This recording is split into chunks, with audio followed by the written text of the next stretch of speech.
Hello दोस्तों, आपका स्वागत है मेरे यूट्यूब चैनल जिसका नाम है ऑनलाइन जीके पीडिया। दोस्तों, आज मैं वापस आपके लिए साइंस का क्विज़ लेके आई हूँ। इसके पहले हमारे साइंस के 3 क्विज़ हो चुके हैं। किसी ने अगर नहीं देखे तो प्लीज़ प्लेलिस्ट में जाके देखिएगा। साथ ही साथ आज के सेशन में जितने भी सवाल आने वाले हैं उसके फैक्ट्स मैं आपको बताने वाली हूँ और वीडियो के अंत में हम आपका रिवीजन भी लेंगे। और वीडियो के अंत में मैंने आपके लिए एक क्वेश्चन सेट किया है जिसका जवाब आपको क्या करना है, कमेंट बॉक्स में देना है। तो बढ़ते हैं हमारे पहले सवाल की ओर। हमारा पहला सवाल क्या है दोस्तों? कोशिका झिल्ली किस पदार्थ से बनी होती है? Cell membrane is made up of which substance? तो दोस्तों इसका सही जवाब क्या होगा बताइए। इसका सही जवाब होगा ऑप्शन ए, फॉस्फोलिपिड मॉलिक्यूल्स। क्या होगा दोस्तों? फॉस्फोलिपिड मॉलिक्यूल्स या अणु बोलो। दोस्तों जैसे कि हमें पता है कि ये कोशिका झिल्ली जो है वो किस में प्रेजेंट होती है, तो हमारे एनिमल सेल और प्लांट सेल मतलब पादप सेल और जंतु सेल दोनों में प्रेजेंट होती है। तो थोड़ा हम इसको इमेज में देख लेते हैं दोस्तों। ठीक है, आपको दिखाई दे रहा है ये क्या है? ये जंतु कोशिका है और ये क्या है? पादप कोशिका है, मतलब वनस्पति सेल है। ठीक है, प्लांट सेल है और ये क्या है? एनिमल सेल है। तो मेजर डिफरेंस क्या है दोस्तों? यहाँ पे आपको थोड़ा सा कन्फ्यूजन होगा कि कोशिका भित्ति और कोशिका झिल्ली बोथ आर डिफरेंट दोस्तों, क्योंकि जो कोशिका भित्ति एक तो है वो प्लांट सेल में क्या होती है? प्रेजेंट होती है। कोशिका भित्ति जो है वो पादप कोशिका में क्या होती है दोस्तों? प्रेजेंट होती है। जबकि कोशिका भित्ति जंतु कोशिका में मतलब एनिमल सेल में एब्सेंट होती है। हम भी किस में आते हैं? हम एनिमल सेल में आते हैं। तो हमारे में कोशिका भित्ति होती है क्या? नहीं होती है। लेकिन जो पादप कोशिका जो प्लांट सेल है उसमें कोशिका भित्ति प्रेजेंट होती है और उसी के अंदर कोशिका झिल्ली। आपको ये दिखाई दे रहा है, कोशिका झिल्ली किसके अंदर है? कोशिका भित्ति के अंदर है दोस्तों। और यही कोशिका झिल्ली जो है वो किससे बनी है? तो ये बनी है फॉस्फोलिपिड अणु से। क्या दोस्तों? फॉस्फोलिपिड अणु या मॉलिक्यूल्स बोलो। हम बढ़ते हैं हमारे अगले सवाल की ओर। हमारा अगला सवाल क्या है दोस्तों? अगला सवाल है, कौन पावर हाउस ऑफ सेल के रूप में भी जाना जाता है? कौन पावर हाउस ऑफ सेल के रूप में भी जाना जाता है? तो दोस्तों इसका सही जवाब क्या होगा? Option C, mitochondria. क्या होगा दोस्तों? ऑप्शन सी, माइटोकॉन्ड्रिया जो है वो पावर हाउस ऑफ सेल के रूप में जाना जाता है। अब इसको पावर हाउस ऑफ सेल क्यों कहा जाता है? दोस्तों जैसे कि हमें पता है कि अगर हमें किसी काम को करना है तो हमारे बॉडी में एनर्जी या ऊर्जा होनी चाहिए, है ना? तो हमारे बॉडी में जो ग्लूकोज है उसका विखंडन कौन करता है दोस्तों? तो ये माइटोकॉन्ड्रिया जो है वो विखंडन करता है और इसी विखंडन से जो ऊर्जा प्राप्त होती है वो किस में स्टोर हो जाती है? इस माइटोकॉन्ड्रिया में स्टोर की जाती है। और ये जो ऊर्जा है वो कौन से रूप में स्टोर होती है दोस्तों? तो एटीपी अणु, एटीपी मॉलिक्यूल के रूप में संचयित की जाती है। तो यहाँ पे एटीपी की बात आई है तो मुझे आप कमेंट बॉक्स में कमेंट कीजिएगा एटीपी का फुल फॉर्म क्या है। ठीक है दोस्तों, एटीपी का फुल फॉर्म क्या है? तो यहाँ पे एटीपी के रूप में स्टोर की जाती है और इसी ऊर्जा को हम क्या करते हैं दोस्तों? यूज़ करते हैं। और इसीलिए ये जो माइटोकॉन्ड्रिया है उसे क्या कहा जाता है? पावर हाउस ऑफ सेल कहा जाता है। आई होप आपको ये क्लियर हुआ होगा।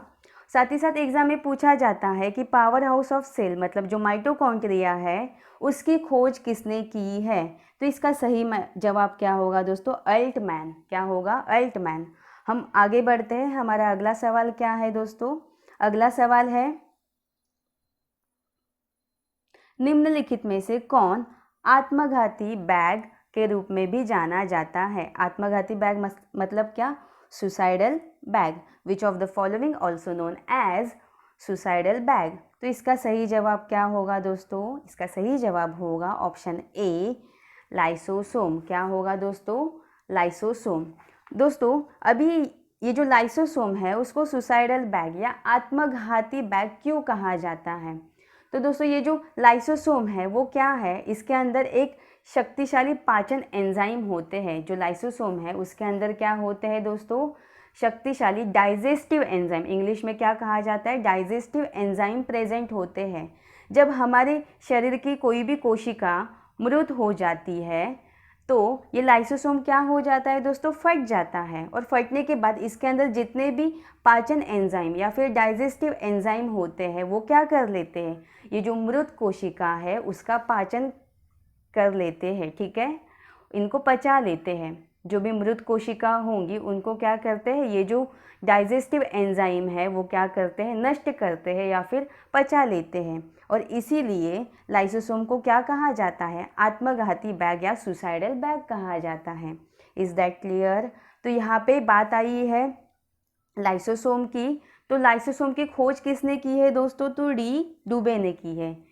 किन्होंने की है दोस्तों, डी डुबे ने की है। तो आप मुझे कमेंट बॉक्स में कमेंट करके बताइएगा कि लाइसोसोम की खोज कौन से ईयर में हुई थी दोस्तों, ठीक है। हम आगे बढ़ते हैं। हमारा अगला सवाल क्या है दोस्तों, अगला सवाल है ट्यूबलाइट, जो घर में ट्यूबलाइट होती है ना वो, तो ट्यूबलाइट किस गैसों से भरी होती है, tubelight is filled up with which gases, ठीक है। तो इसका सही जवाब क्या होगा दोस्तों, बताइए आप। तो इसका सही जवाब होगा option D, mercury and argon gas, ठीक है। पारे का बाष्प जो होता है वो और आर्गन गैस होता है, इन दोनों का मिक्सचर जो है वो हमारे ट्यूबलाइट में यूज़ करते हैं। कभी आपने देखा है अगर ट्यूबलाइट टूट जाती है तो उसमें से एक वाइट कलर का धुआं बाहर आता है, तो ये किस चीज़ का होता है, तो मर्क्यूरी का ये बाष्प होता है, मतलब पारे का बाष्प होता है, और आर्गन गैस, इन दोनों का क्या होता है दोस्तों, मिक्सचर होता है। हम थोड़ा आगे बढ़ते हैं। हमारा अगला सवाल क्या है दोस्तों, अगला सवाल है मनुष्य में, जो मानव है, ह्यूमन बीइंग है, तो मनुष्य में कितने जोड़े गुणसूत्र होते हैं। गुणसूत्र को क्या बोला जाता है दोस्तों, क्रोमोसोम्स। तो पेयर ऑफ क्रोमोसोम्स यहाँ पे पूछा गया है, तो इसका सही जवाब क्या होगा, ऑप्शन बी 23। ये तो पेयर ऑफ क्रोमोसोम्स पूछा है। अगर आपको सिर्फ क्रोमोसोम्स पूछा कितने होते हैं, टोटल क्रोमोसोम्स कितने होते हैं 46, क्योंकि पेयर में 23 है तो दो दो का पेयर होता है दोस्तों, तो 23 का डबल कितना होता है दोस्तों 46। तो हम आगे बढ़ते हैं। हमारा अगला सवाल क्या है, अगला सवाल है दोस्तों मनुष्य में आरबीसीज कहाँ बनता है, where RBCs is formed in human beings. तो इसका सही जवाब क्या होगा, बताइए आप। तो इसका सही जवाब होगा ऑप्शन सी, बोन मैरो या फिर अस्थि मज्जा। जो हमारी अस्थि मज्जा या फिर बोन मैरो होता है वहाँ पे क्या होता है, आरबीसीज का फॉर्मेशन होता है दोस्तों। और हमें जैसे कि पता है आरबीसीज जो है वो लगभग मत बोलो 120 दिन में हमारे बॉडीज़ में जो ब्लड के अंदर आरबीसीज पाए जाते हैं, जिसका फुल फॉर्म क्या है, रेड ब्लड कॉर्पसेल्स होता है दोस्तों। तो ये जो आरबीसीज है इनका फॉर्मेशन हमेशा 120 दिन के बाद होता रहता है, ये साइक्लिक फॉर्म में होता रहता है। तो इसीलिए जब हम ब्लड डोनेट करने जाते हैं तब हमें बोला जाता है कि अगले 3 महीने के बाद आप वापस ब्लड डोनेट करने आ जाओ, रक्तदान करने आ जाओ। तो क्यों बोला जाता है, क्योंकि 120 दिन में हमारे नए आरबीसीज बनते हैं। इसका मतलब हम एक साल में कितने बार ब्लड डोनेट कर सकते हैं दोस्तों, तो 3 बार, क्योंकि 120 को हम अगर 3 बार गुना करते हैं तो कितना होता है दोस्तों, 360 होता है। तो इसलिए हम साल भर में कितने बार ब्लड डोनेट कर सकते हैं दोस्तों, तो 3 बार, ठीक है। तो यहाँ पे बात आई है आरबीसीज की। तो आरबीसीज की जो खोज है वो किन्होंने की है दोस्तों, तो एंटोनी लुवेनहॉक, ठीक है दोस्तों, एंटोनी लुवेनहॉक। उसके बाद हम थोड़ा आगे बढ़ते हैं। हमारा अगला सवाल क्या है दोस्तों, अगला सवाल है जिंक फॉस्फेट का उपयुक्त उपयोग ज्ञात कीजिए। यहाँ पे पूछा गया है जिंक फॉस्फेट को कहाँ पे यूज़ किया जाता है। तो इसका सही जवाब क्या होगा दोस्तों, ऑप्शन बी, किलिंग रैट्स, मतलब चूहे को मारना, ठीक है। ये जो जिंक फॉस्फेट है दोस्तों ये क्या है, अकार्बनिक यौगिक है। साथ ही साथ ये बहुत ही ज़्यादा दोस्तों पॉइजनस होता है, बहुत ही ज़्यादा पॉइजनस होता है, तो इसीलिए इसको चूहे मारने के लिए यूज़ किया जाता है। तो यहाँ पे जिंक फॉस्फेट की बात की जा रही है दोस्तों, तो इसका रासायनिक जो फार्मूला है वो भी एग्ज़ाम में पूछा जाता है। Chemical formula of zinc phosphate भी पूछा जाता है। तो इसका केमिकल फार्मूला या रासायनिक सूत्र क्या है दोस्तों? Zn3PO4 ब्रैकेट के बाहर ट्वाइस या 2 बोलो, ठीक है। हम थोड़ा आगे बढ़ते हैं। हमारा अगला सवाल क्या है? भारत में चुनाव के दौरान मार्कर के रूप में किस रसायन का उपयोग किया जाता है? ठीक है, which chemical is used as marker during election in India? सभी लोग वोट करने जाते हैं, वोटिंग मतदान करने जाते हैं दोस्तों। तो मतदान के बाद आपके उंगली पर एक रसायन एक मार्क किया जाता है, तो वही पूछा है, वो जो मार्कर है वो उसमें किस रसायन का यूज़ किया जाता है। तो इसका सही जवाब क्या होगा दोस्तों? इसका सही जवाब होगा ऑप्शन सी, सिल्वर नाइट्रेट। क्या होगा दोस्तों? Option C, silver nitrate. अभी इसका यूज़ क्यों किया जाता है दोस्तों? आपने देखा है मार्क करने के बाद वो बहुत दिन तक नहीं जाता है। तो दोस्तों अगर किसी ने मतदान किया है तो वही व्यक्ति वापस मतदान ना करे, इसीलिए क्या किया जाता है, उसके उंगली पे निशान लगाया जाता है दोस्तों। और वो किस चीज़ का होता है? तो सिल्वर नाइट्रेट का होता है दोस्तों। तो यहाँ पे सिल्वर नाइट्रेट की बात आई है, तो इसका रासायनिक सूत्र क्या है? AgNO3। क्या है दोस्तों? AgNO3 है।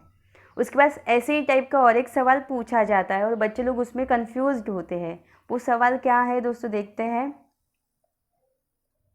किस रसायन का उपयोग कृत्रिम बारिश में किया जाता है? ठीक है, which chemical is used for artificial rain. हम देखते हैं कि बहुत सारे जगह पे कृत्रिम बारिश भी की जाती है। तो उसमें क्या होता है दोस्तों? जो बादल होते हैं उसके ऊपर एक रसायन का छिड़काव किया जाता है। अब वो रसायन कौन सा है? तो वो रसायन है दोस्तों सिल्वर आयोडाइड। मतलब इस सवाल का जवाब क्या होगा? ऑप्शन डी, सिल्वर आयोडाइड होगा दोस्तों। तो यहाँ पे सिल्वर आयोडाइड की बात आई है, तो इसका तो इसका रासायनिक सूत्र क्या है दोस्तों? AgL। क्या है दोस्तों? AgL। दोस्तों एग्जाम में बहुत बार रासायनिक सूत्र के ऊपर भी एक सवाल पूछा जाता है और ऐसे चीज़ों के बारे में पूछा जाता है कि वो हम रियल टाइम में यूज़ करते हैं, हमारे डेली यूज़ में यूज़ किया जाता है। ऐसे ही चीज़ों का रासायनिक सूत्र पूछते हैं, तो आपको ये चीज़ भी याद रखनी है। तो हम थोड़ा आगे बढ़ते हैं। हमारा अगला सवाल क्या है? वायुमंडल में कौन सी नोबेल गैस नहीं मिलती है? नोबेल पूछा है। नोबेल मतलब शून्य समूह में जो आते हैं वो, मतलब जो 18वां समूह है, 18th वाला जो ग्रुप है उसमें जो भी गैस आते हैं उनको क्या कहा जाता है? नोबेल गैस कहा जाता है या फिर शून्य समूह कहा जाता है। क्यों कहा जाता है? क्योंकि इनका जो आउटर शेल है, बाहरी कक्षा जो है वो पूरी तरीके से क्या होती है दोस्तों? फिल हुई होती है और ये किसी भी रासायनिक क्रिया में पार्टिसिपेट नहीं करते हैं, इसलिए उन्हें क्या कहा जाता है? नोबेल गैस कहा जाता है। तो यहाँ पे पूछा है वायुमंडल में ऐसी कौन सी नोबेल गैस है जो नहीं मिलती है? तो इसका सही जवाब क्या होगा? Option D, radon. ठीक है, आप मुझे कमेंट बॉक्स में कमेंट करके बताइएगा कि और कौन से नोबेल गैस है, ठीक है, पीरियोडिक टेबल में, और कौन से नोबेल गैस है दोस्तों। तो दोस्तों ये था हमारा आज का आखिरी सवाल। अब हम थोड़ा इसके बारे में रिवीजन भी करते हैं, देखते हैं आपको कितने सवाल याद है विदाउट ऑप्शन। दोस्तों आप जितना विदाउट ऑप्शन क्वेश्चन को सॉल्व करोगे उतनी ही आपकी गलतियां कम होगी, ठीक है। तो हम बढ़ते हैं हमारे रिवीजन की तरफ।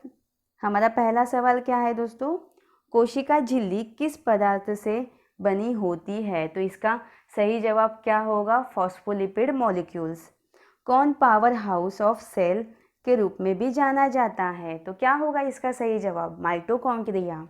उसके बाद कौन आत्मघाती बैग के रूप में भी जाना जाता है? बताइए इसका जवाब। इसका जवाब होगा लाइसोसोम होगा। ये थोड़ा सा मिसप्रिंट हो गया है दोस्तों, इसको थोड़ा कैंसिल करते हैं। हम अगले सवाल की ओर बढ़ते हैं। मनुष्य में कितने जोड़े गुणसूत्र होते हैं? तो जोड़े पूछा है, पेयरिंग में पूछा है तो 23 होगा। उसके बाद अगला सवाल क्या है, मनुष्य में आरबीसीज कहाँ पे बनती है?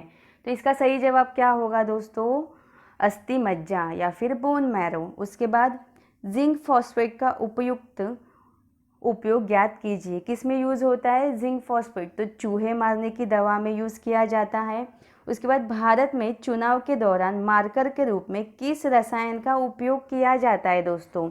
तो इसका सही जवाब क्या होगा दोस्तों, सिल्वर नाइट्रेट होगा। क्या होगा, सिल्वर नाइट्रेट। उसके बाद अगला सवाल क्या है, अगला सवाल है किस रसायन का उपयोग कृत्रिम बारिश में किया जाता है? तो क्या होगा, सिल्वर आयोडाइड। वायुमंडल में कौन सी नोबेल गैस नहीं मिलती है दोस्तों? तो इसका सही जवाब क्या होगा, रेडॉन होगा। ठीक है दोस्तों, तो ये थे हमारे आज के सवाल। दोस्तों कल मैंने आपको एक सवाल पूछा था, क्या था वो सवाल, सबसे छोटी कोशिका का नाम बताइए। क्या था उसका सही जवाब, माइकोप्लाज्मा गैलीसेप्टिकम। ठीक है, माइकोप्लाज्मा गैलीसेप्टिकम। उसके बाद आज का सवाल क्या है दोस्तों, मानव शरीर की दूसरी सबसे बड़ी ग्रंथि कौन सी है? ठीक है, इसका जवाब आप मुझे कमेंट बॉक्स में कमेंट कीजिएगा। तो दोस्तों ये था आज का सेशन। आई होप आपको आज के सारे सवाल याद हुए होंगे। और दोस्तों अगर आपको ये वीडियो पसंद आया होगा तो प्लीज़ प्लीज़ प्लीज़ इसे लाइक कीजिए, साथ ही साथ शेयर भी कीजिए और सब्सक्राइब करके बेल बटन प्रेस कीजिए। धन्यवाद।